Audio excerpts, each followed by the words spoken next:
Today we're going to be talking this afternoon about Moses, the Israelites, and crossing of the Red Sea. I think we're now out of the Red Sea, but we've just sailed the entire length of it.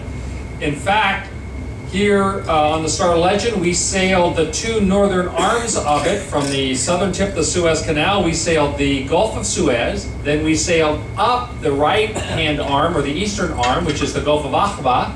Then back down that, and then the whole length of the Red Sea. So you have visited the whole of the waters of the Red Sea.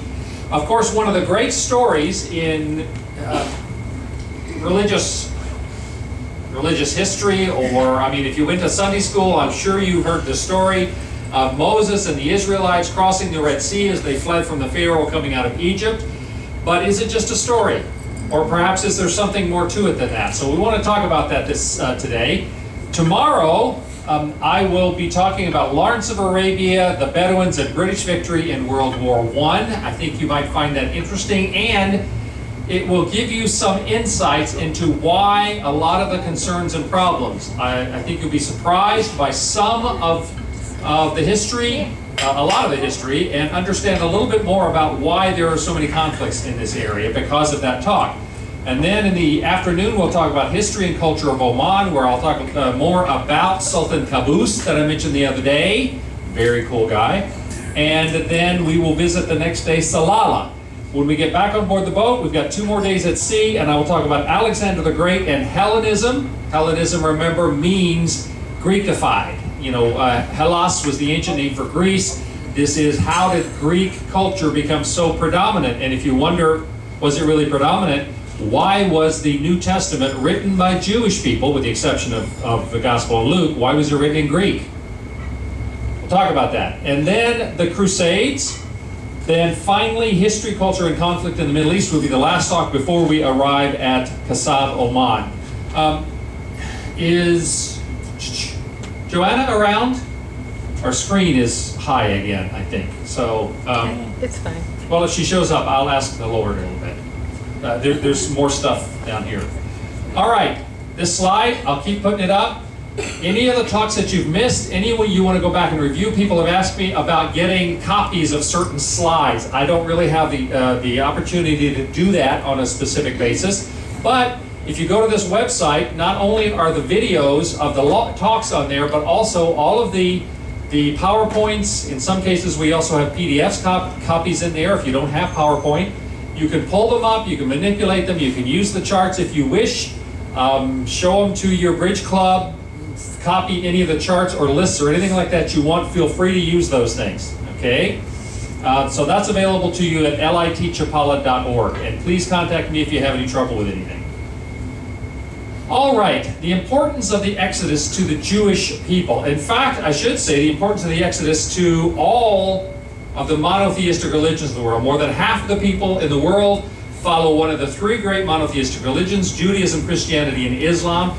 And all 3 of them have the exodus of the Jewish people from Egypt as part of their belief. Now, people may not take it as seriously today, or at least you didn't before you came in here. When you leave, you might take it a little more seriously. An example of why it was important to the Jews first is in Deuteronomy 5, 6, and 7. God says to the Israelites, I am the Lord your God who brought you up out of Egypt, out of the land of slavery. You shall have no other gods before me. This, the event of the Exodus is the great, what would be called charter event of the Jewish people, when they really congealed as a people. Most cultures have some charter event where they identify their beginning, who they are as a people. Ours would probably be the Revolutionary War and maybe George Washington's crossing the Delaware and Valley Forge and all of that as the place that we look back to and say that's really kind of where it started. This is the case with in terms of them as a people, with the Exodus. Another passage in Judges 6, 7, and 9. When the Israelites cried out to the Lord because of Midian, he sent them a prophet who said, this is what the Lord, the God of Israel, says, I brought you up out of Egypt, out of the land of slavery. I rescued you from the hand of the Egyptians, and I delivered you from the hand of all your oppressors.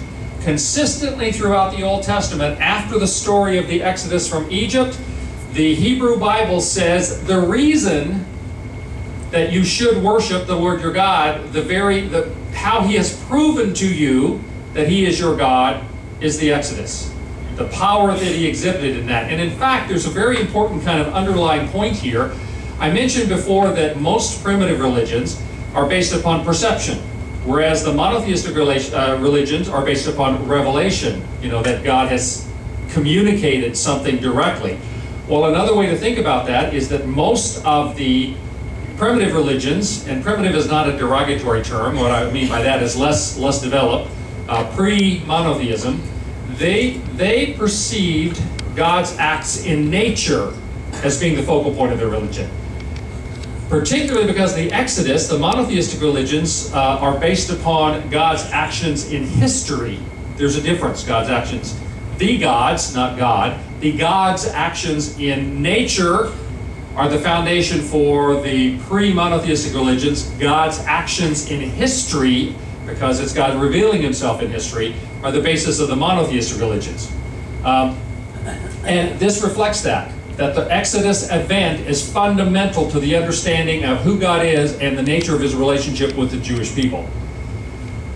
It really goes back to Abraham. It all goes back to Abraham. We have Abraham here, and then Abraham, Isaac, and Jacob are the three great patriarchs of the Jewish faith. We're told about them in the book of Genesis, the first book of the Hebrew Bible, starting in chapter 12. But particularly, I'm sure you've seen this before. Terah was the father of Abram, who became Abraham. He had two sons. By Hagar, he had Ishmael, who became the Arab peoples. We've talked about this. Abram also had a son by his wife Sarai, who later became Sarah, named Isaac. Isaac had two sons, of which the most important of the two was Jacob. Are you getting seasick? With the screen back and forth. And then Jacob had 12 sons by 4 different wives. Those 12 sons were the 12 tribes of Israel. Most important to our story, and in fact the most important of those sons, was Joseph, the next to the youngest. He was Joseph and the youngest Benjamin were the children of Rachel, who was the most beloved of the wives of Jacob. Jacob, who was also called Israel. That's why they're called the 12 tribes of Israel. The word Israel in Hebrew means he who struggles with God, because Jacob didn't walk the line a lot of the times, and we have the story of him wrestling an angel of God all night long. So Joseph is very important. The story of Joseph I could have changed that date, 4500 to 3200. Abraham's son Isaac is born, Isaac's son Jacob is born, and then a very strange thing happens in the start of the 19th century BC.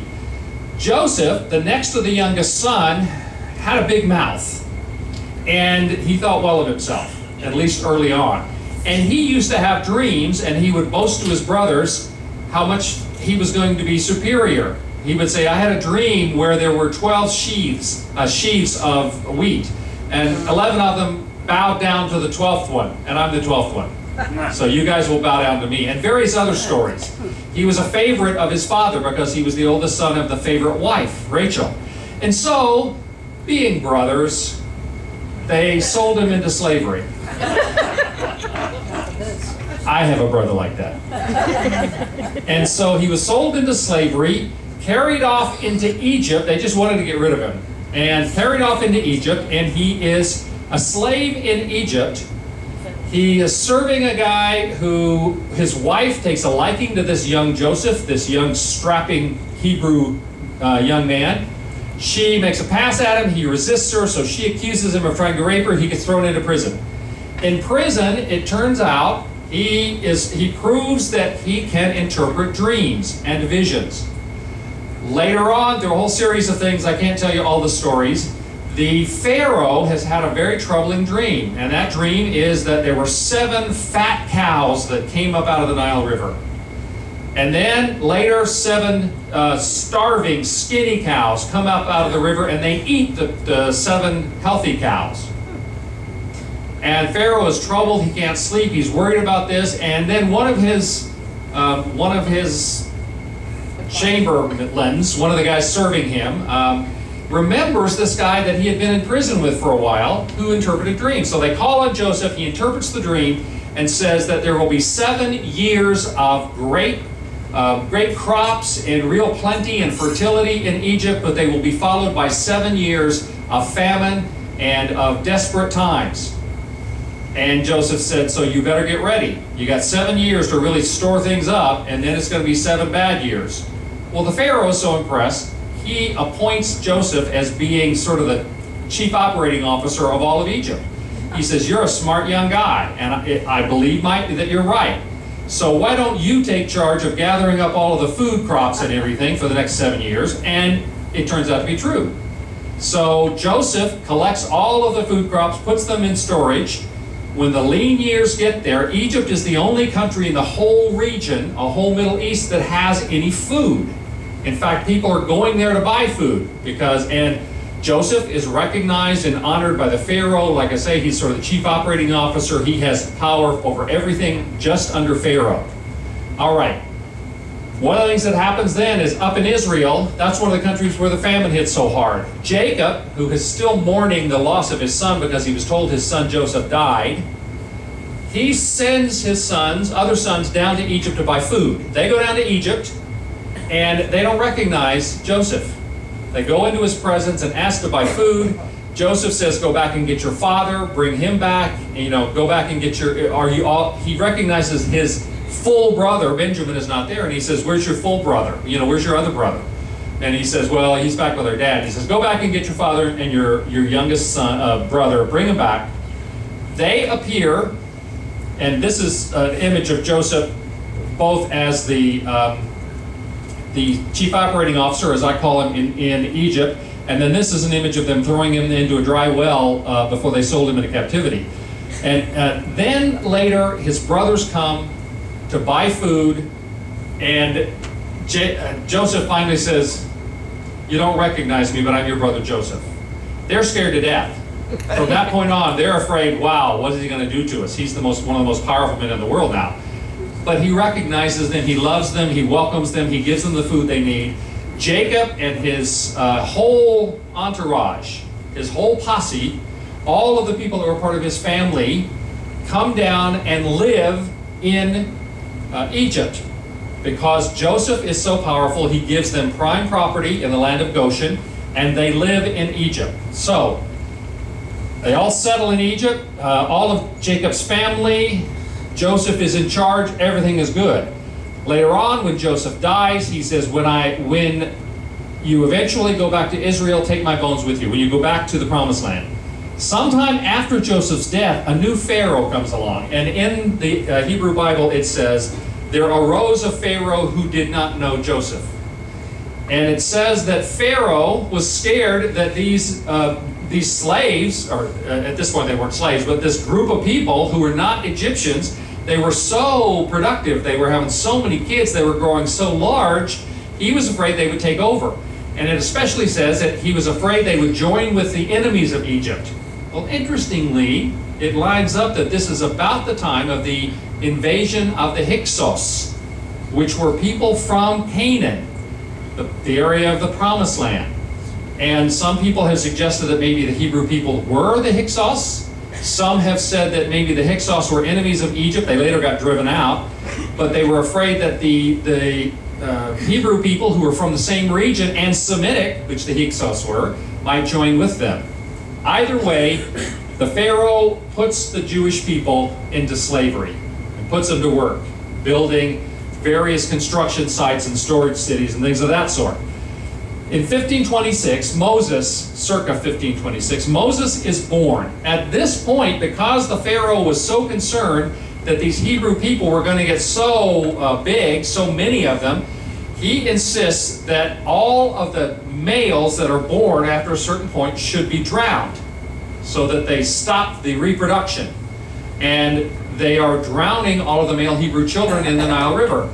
Well, Moses is born in Egypt, and his mother wants to protect him. His mother's name was Jochebed. She puts him in a basket lined with pitch so it's waterproof and floats him in the reeds in the Nile. and sends his older sister, his 7-year older sister Miriam, to watch him while he's floating in the Nile.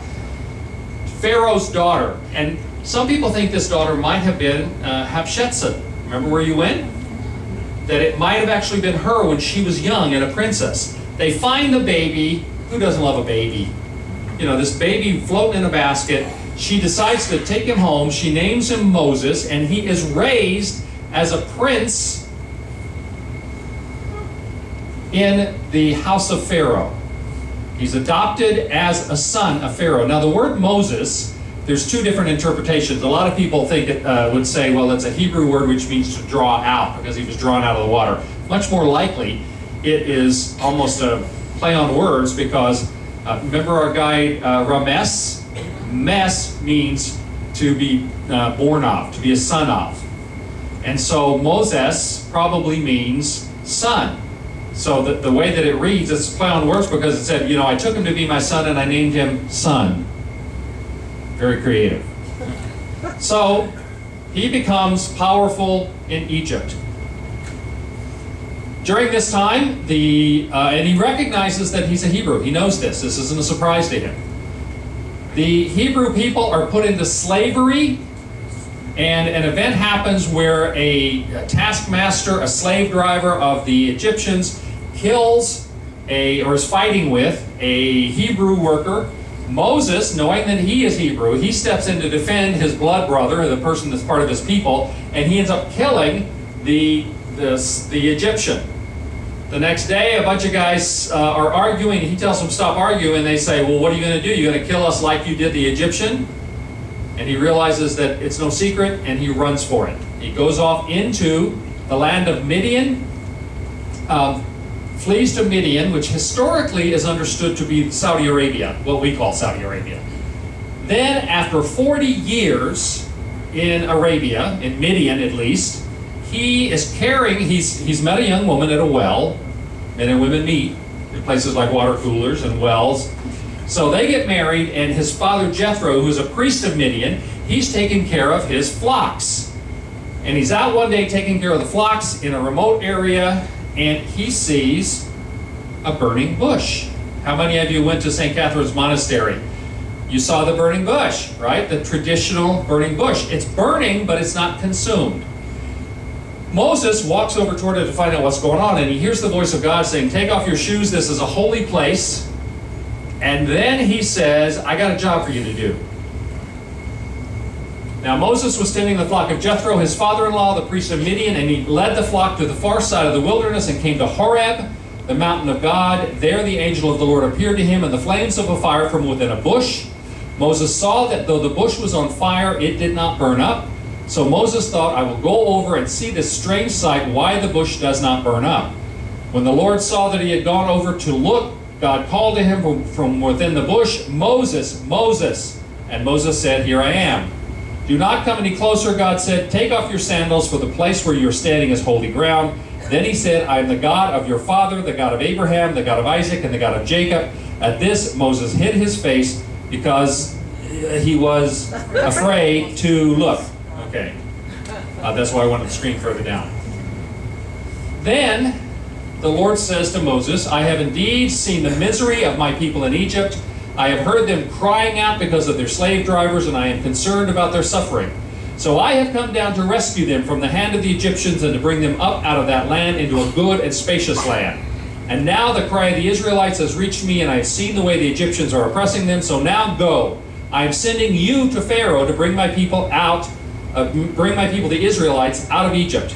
But Moses said to God, who am I that I should go to Pharaoh and bring the Israelites out of Egypt? Remember, he ran away because he thought he would be persecuted or prosecuted for murder. And God said, I will be with you, and this will be the sign to you that it is I who have sent you. When you have brought the people out of Egypt, you will worship them, God, on this mountain. Somebody asked me when we were at St. Catherine's, so this is the place where Moses saw the burning bush and got told by God to go to Egypt, and this is also the place where he received the law? Yes, because God said, come back here. So this is the commissioning of Moses. Moses argues about it. He says, who am I? I don't know. What's your name? Who am I going to tell the people sent me? And God gives his proper name, Yahweh, to Moses first. And then he says, yeah, but I don't speak very well. I can't talk. He said, and God says, I'll send your brother Aaron. He speaks very well. He can be the mouthpiece, but you're still my guy. So Moses goes down and speaks to Pharaoh. And I always wondered reading the story, how did he just walk in to talk to Pharaoh? Right? At that time, the most powerful man in the world. And he gets to go in and see him. Maybe it's because, even though they'd forgotten that he had killed the guy, he was part of the family at one point. So he got access. He goes in to see Pharaoh, and Pharaoh says, well, if this is true, then prove it. And there are challenges that are set up between Moses and the magicians about turning their staves into snakes and all kinds of things like that. Later on, of course, Moses goes back and gets the Ten Commandments, and very few people realize this, but this is important. That Moses, as far as we can tell, looked exactly like Charlton Heston. You can see the rest of the Ten Commandments movie tonight if you go. So, he is doing all this magical stuff, and finally Pharaoh keeps saying no, no, no, no. And as eventually God tells Moses, plagues are coming. And we have the 10 plagues of Egypt. First, the Nile is turned to blood. Second, frogs cover the whole land. Third, there are lice and gnats. Fourth, there is a plague of flies. I've been to places like that. Yeah. The fifth plague is disease on the cattle. The sixth plague is boils and sores on both people and cattle.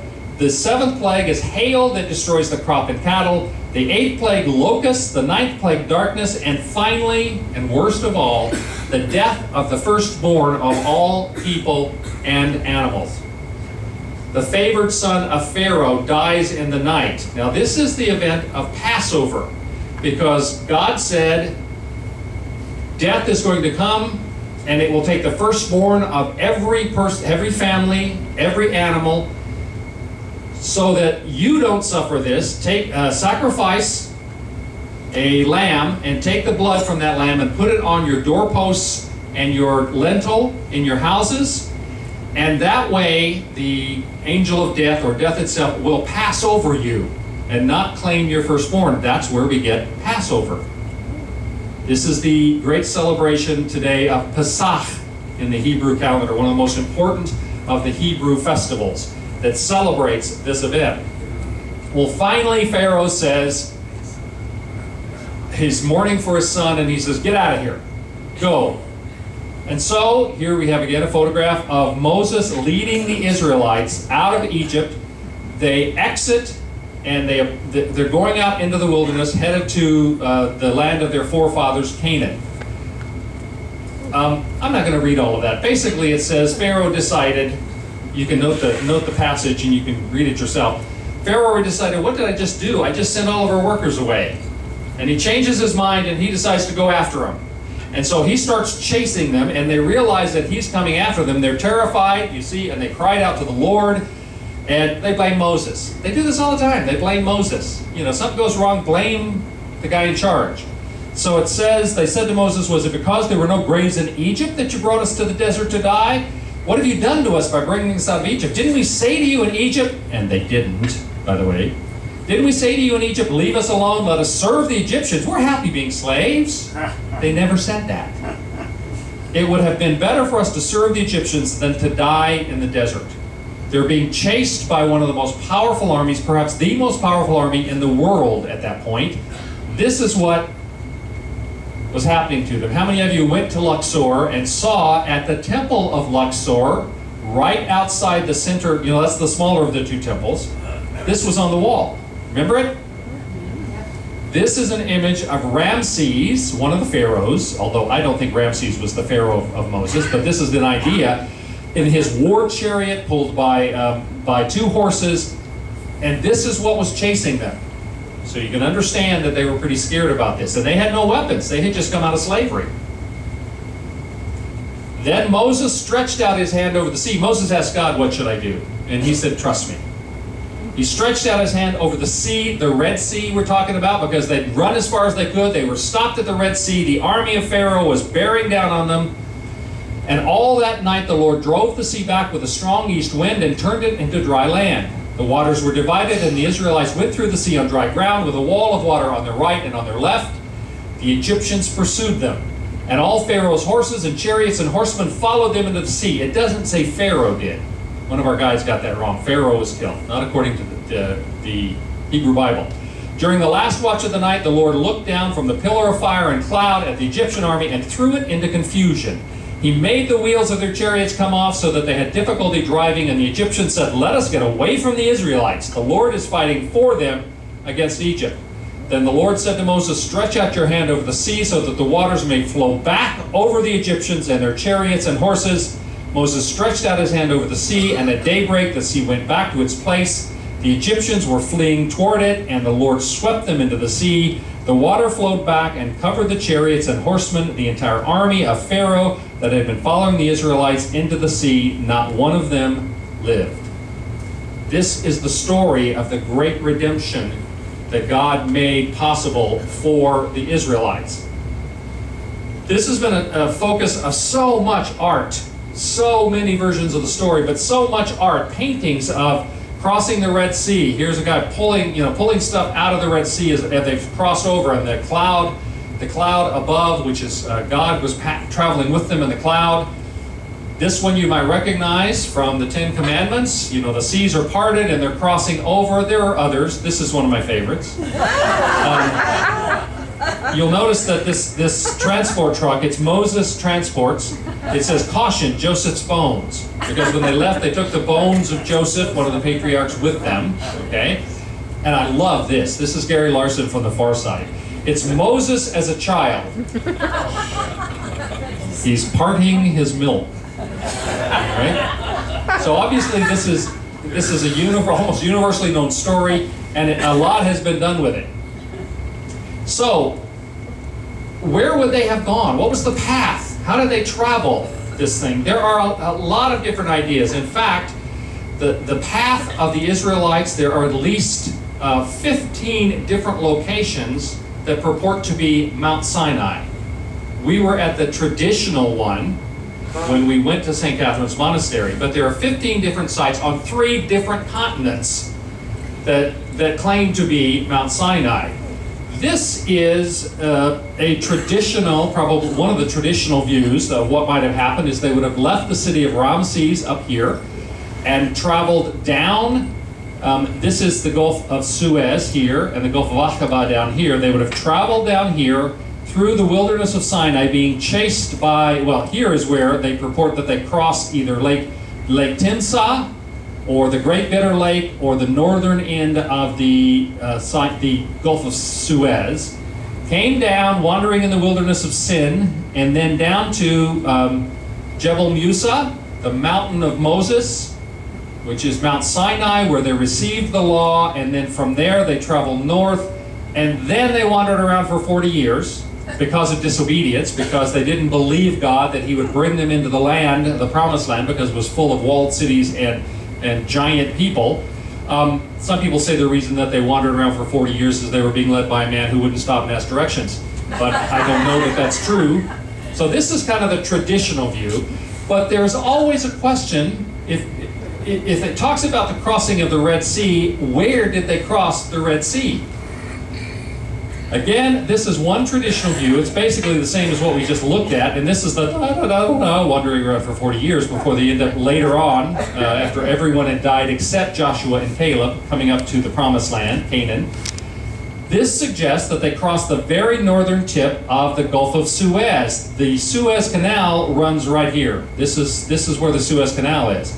So maybe they crossed there.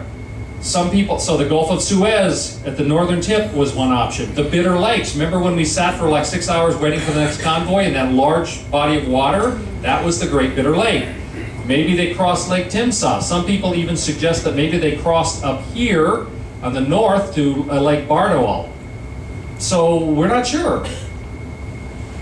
But this, in fact, we're so unsure that this gives you 5 different options. They might have gone north, passed through Lake Bardaal, and then ended up, that there's a different mountain that was Sinai and went to Kadesh Barnea. There's only 3 sites. There are a lot of different names in the story of places. But today, we only know for sure where 3 of them were. Where they started, someplace in the middle, and where they ended up. So that's why there's a question about this. It may have been that they took the central route, which crossed over here and crossed the northern tip after going across the Great Bitter Lake, and then came down, back up again. It may have been there was an alternative central route. It may have been the southern route, which is kind of the traditional one. We don't know for sure. We don't have the details. This is one other option, that they have followed a trade route, a significant trade route, down along the western part of the Sinai Peninsula. Again, this is the Gulf of Suez, that they crossed somewhere up here at Lake Timsah or the Great Bitter Lake. Some people have said that they were just marshes. And by the way, somebody mentioned this to me earlier. It's called the Red Sea. Well, in the Hebrew Bible, it's called Yam Suf. And Yam Suf is translated Red Sea, but Yam Suf doesn't really mean Red Sea, it means reed sea. And so some people have taken that and said, oh, well, they didn't really cross a body of water, they just went through kind of a wetland where there were reeds.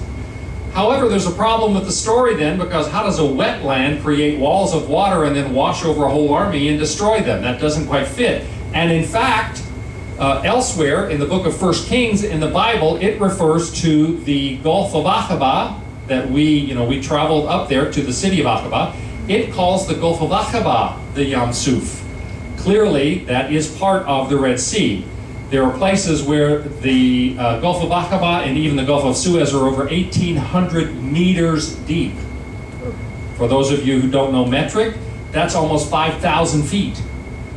So Yam Suf does not mean they just crossed this reedy place. It's sort of got, they've got their boots stuck in the mud, but they kept going. But maybe they came down here, and again, I'm sorry for the fact that that they crossed right at the mouth here of the Gulf of Aqaba. It's still pretty deep there. So how did that work? There is a fairly new idea, and some of you have seen the History Channel. I sometimes think the History Channel should be renamed Alien Visitors Channel. I loved the History Channel for a long time, but now it's got a lot of weird stuff. Well, there have been programs on this, that they left Sukkot, which is where we do know that they were, and that they crossed over through the center of the Sinai Peninsula, and there is an area here called Nueva. Nueva is a beach area. There are paths that cut through the wilderness that would have been a natural path for them to have taken. If they came to Nueva, there actually is a shallower place, sort of an underwater bridge that crosses from Nueva over here.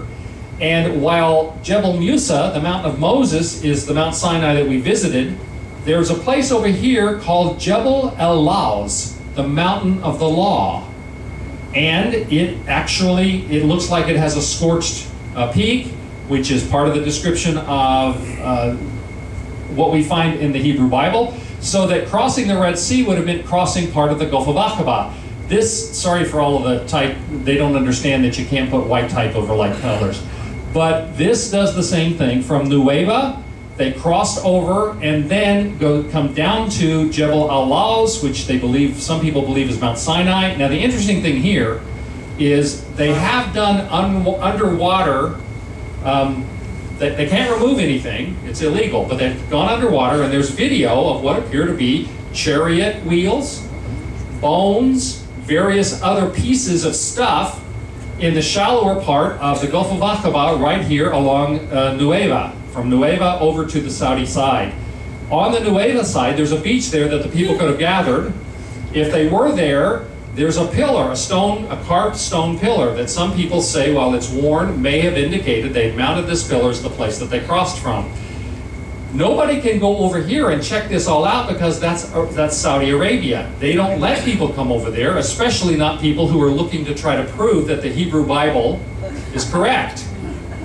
So nobody can do the research there, and nobody is allowed to remove things from here. But there is the suggestion that they crossed from Nueva over here, and that, in fact, Sinai, which we visited down here, the Jebel Musa and St. Catherine's Mountain, was not Mount Sinai, but rather it is over here. And then after that, they travel back up this way to Elat, which is one of the places that we know they did go to, that we're sure where that was, and then later go up to Kadesh Barnea and up to after 40 years, up to the Promised Land. So it's a fascinating kind of option that might be there. So there's three ways to look at this. There is the traditional interpretation, the alternative interpretation, and then the non-traditional, I don't think so, interpretation. Did it happen? The traditional says yes. The alternate definition is maybe, and then the non-traditional view is no. We have the question of when. The traditional view is somewhere in the 15th century BC, around 440. The alternate view is that if it happened almost 200 years later, 1250 BC. And the non-traditional view, of course, it didn't happen. Where? North of the Gulf of Suez, somewhere. That the crossing was Lake Timsah, a small lake, the Great Bitter Lake, maybe Lake Barneville up along the coast of the Mediterranean Sea. The alternative view is the Gulf of Aqaba. Now, some people believe it was in 1440 and the crossing was the Gulf of Aqaba, and of course, non-traditional says it didn't. I want to talk about that for a few minutes in terms of why I believe the traditional view that it did happen. The traditional view is the accurate one. Most archaeologists today, most historians of this kind of event, say there is no evidence for this. And let's just admit right up front, there is no evidence for this. When we talk about evidence, historical evidence, there's two kinds of historical evidence. There is written evidence, and there is physical evidence, archaeological evidence. Well, we do have the written account from the Hebrew Bible. And just because it's the Bible doesn't mean we necessarily can just throw it out, out of hand. There is no record in the Egyptian writings, because remember, they have this long continuous history, they record great battles and things like that. But this was when history was not what we think of as history, and they typically would not have written down any account that showed their leader and his army having their backsides kicked. They did not record failures or defeats in those days, only victories.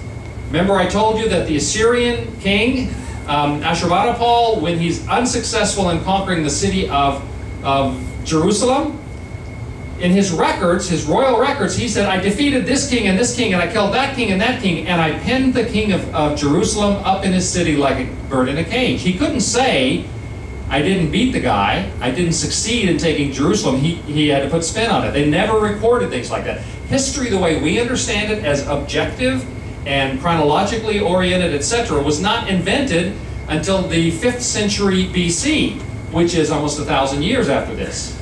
Herodotus, the Greek writer. So history back then did not record events that didn't look good for the people writing the history. It's also true that, so I don't think we should be surprised there's no written account. The idea that there's no archaeological evidence. Well, Lawrence of Arabia, who I'm going to talk about tomorrow, was an expert on Sinai Peninsula. The reason that the British military brought him on board, he wasn't trained as a soldier, as we'll discuss. If you watch the movie tomorrow night, he starts out wearing an officer's uniform, and he looks like he's an officer in the army. He never had any military training at all. But he was an expert on this part of the world because he had hiked it all, he had studied the various archaeological events or locations and things like that. Well, when he surveyed the Sinai Peninsula, he said, I found no sign of Moses and the Israelites spending time here, wandering around in the wilderness. He said, but you wouldn't expect to. It's a wilderness. They might have gone from one water source to another in that part of the world and wandered around, but it's not like they built any cities. It's not like they left any decrepit automobile carcasses behind them. There's no reason to believe they would have left archaeological evidence from 3,500 years ago, all right? The reason why I believe that this is the more accurate date for the events of Moses and the Red Sea, and therefore that around 1400 was the date of the entering into the Promised Land, is because, again, in 1 Kings, an important historical book in the Hebrew Bible, it says that the crossing of the Red Sea and the Exodus event happened 480 years, very specific, prior to the start of the building of the Temple of Solomon. Well, we know when that was. according to not only oral tradition but the Talmud, they reflect and they agree an exact date when that started. And so if you back up 480 years from that date, which we're told, this is what you get. So there is some written evidence that gives us a reason to believe that the 15th century BC rather than the 13th century BC is the right time. I'll give you, historians, scientists, all of us, we tend to fall into circular logic sometimes. I watched a video.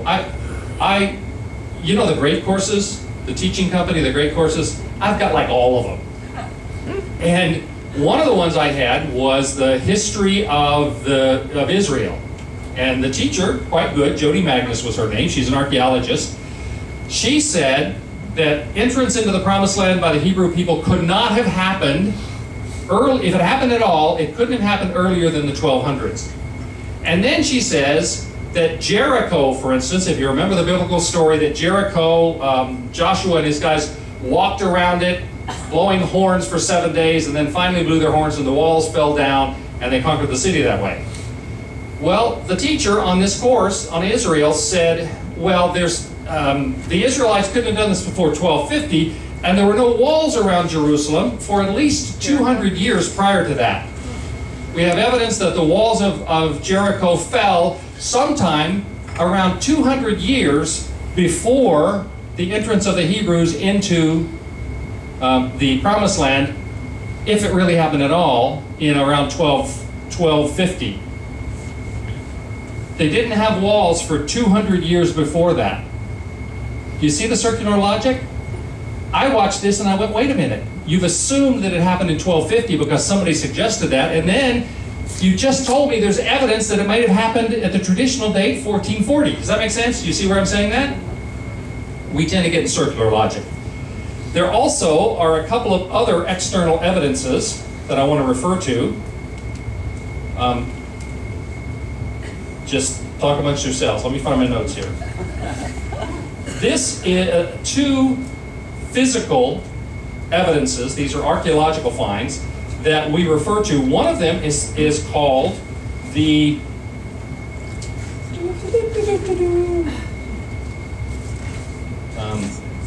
well, I'll say this too. Some people say that, well, it had to be later because the people of Israel are described as building the storage city of Ramesses. Well, Ramesses II is who they often think they're referring to, and they say, well, that came later, so it had to be in the 1200s.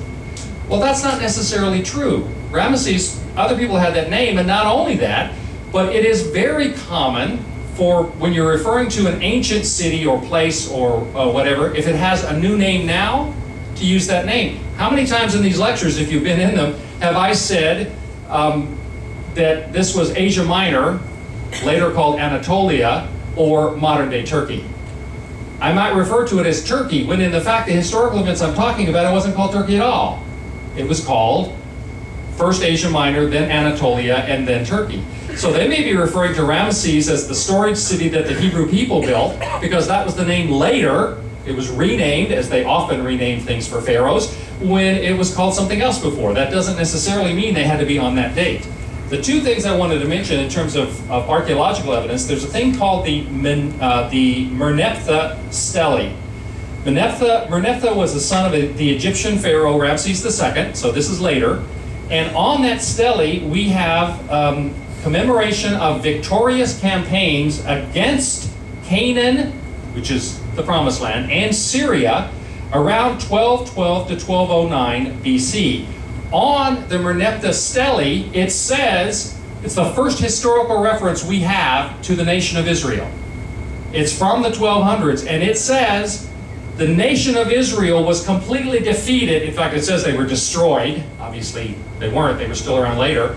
They were destroyed by the Pharaoh. Now, for them to have been identified in the 1200s as being a nation that lived in that area, established as a nation, they must have gotten there earlier.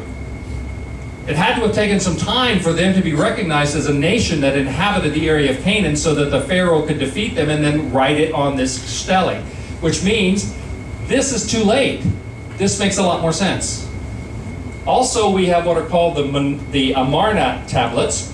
They come from around 1400 to 1350. Amarna was the city that Amenhotep IV, who became Akhenaten, he set up his worship of Aten in that city.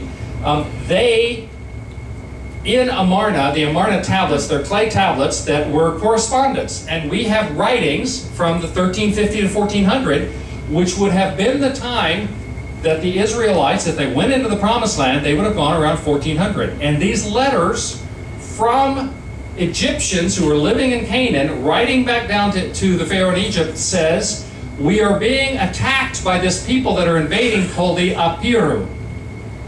Very much looks like Hebrew. And they are taking over cities, they are conquering. We need you to come and help us and save us from this Apiru who are invading the whole land.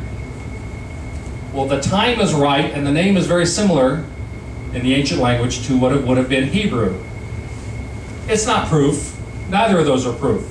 But you get more and more of these suggestions that the traditional view in terms of timing is accurate. There's a lot more I could say that I don't need to. After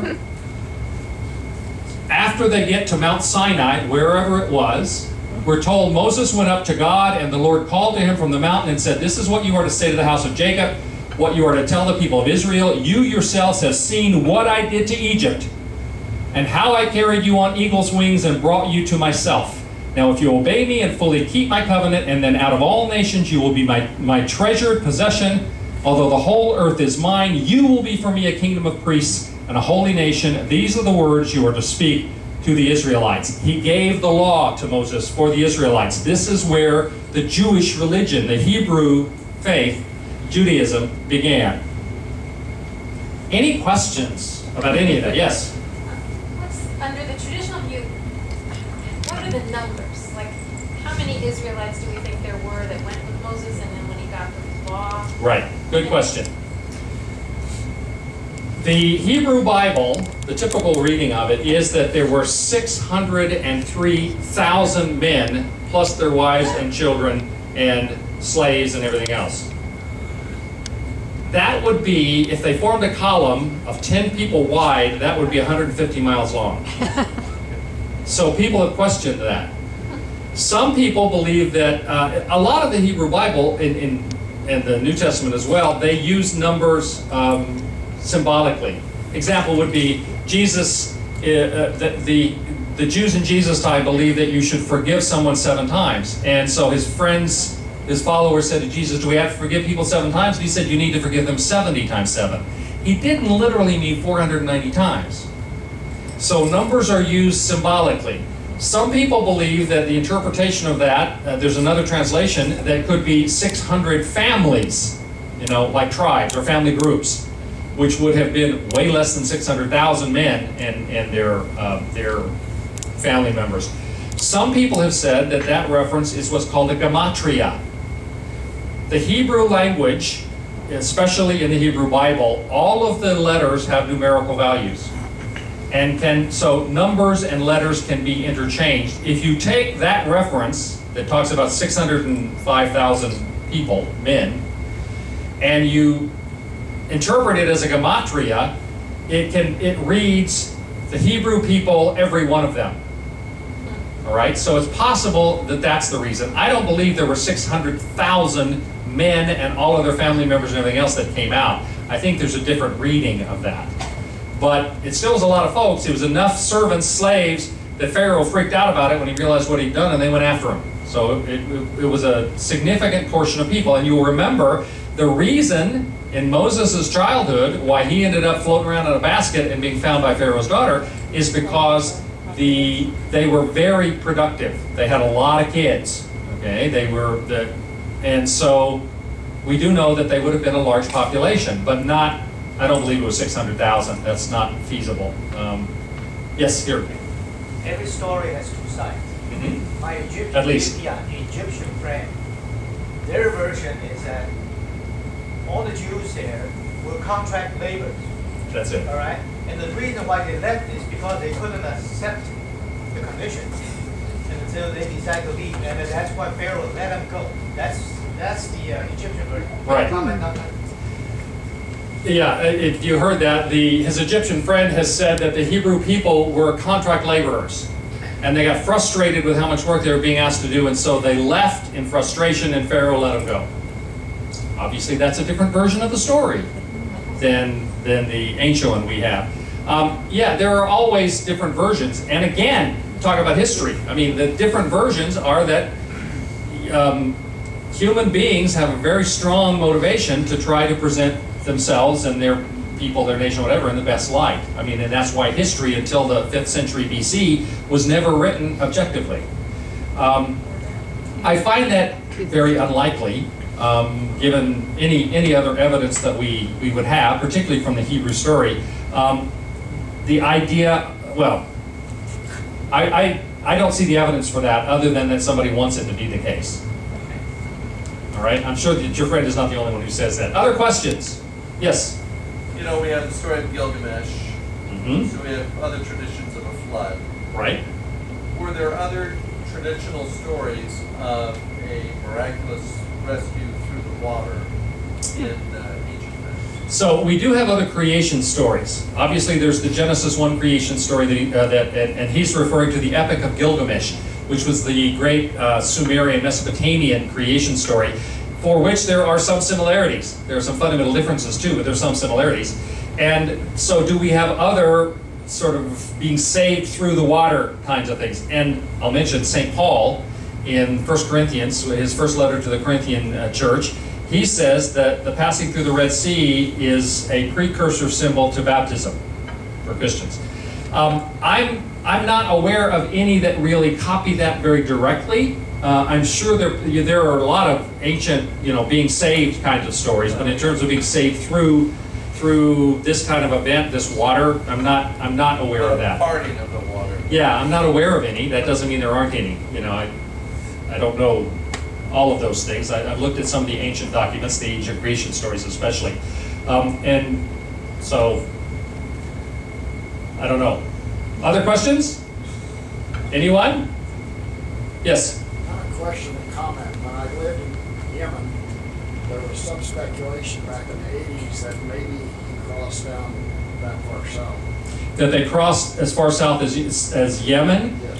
Well, yeah, they'd have to cross over to India then, or if they went as far as Yemen, or that's the wrong direction unless they went down the west side of the Gulf of Suez, and then went the whole length of the Red Sea and crossed at the Bab al-Mandeb, which is the narrowest place at the south end of the Red Sea. And there are a lot of different theories. I've told you why, given you some facts. Interestingly, when I've done this trip before with an Egyptologist who is an archaeologist, her first reaction when I said I was going to be doing a talk on Moses, the Israelites, and crossing the Red Sea, her first reaction was,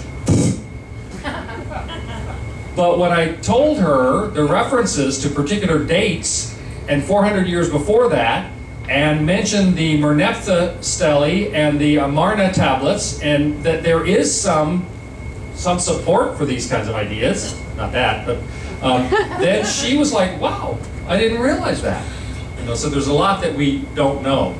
But this is where I'm coming from on that. And it's not just a faith issue, it's also because I think that there's something to support it. Anything else? Yes? Just to comment on this way and how far is it from Egypt? Right. The cross the Red Sea. Remember, the Egyptians, those are military systems. They have the logistics. They go fast. Right. So the further away you go, the easier they'll catch up with you. Mm-hmm. The lead time is disappearing. So I would tend to think, it's probably happened in the very first few months. Okay. It's part of the.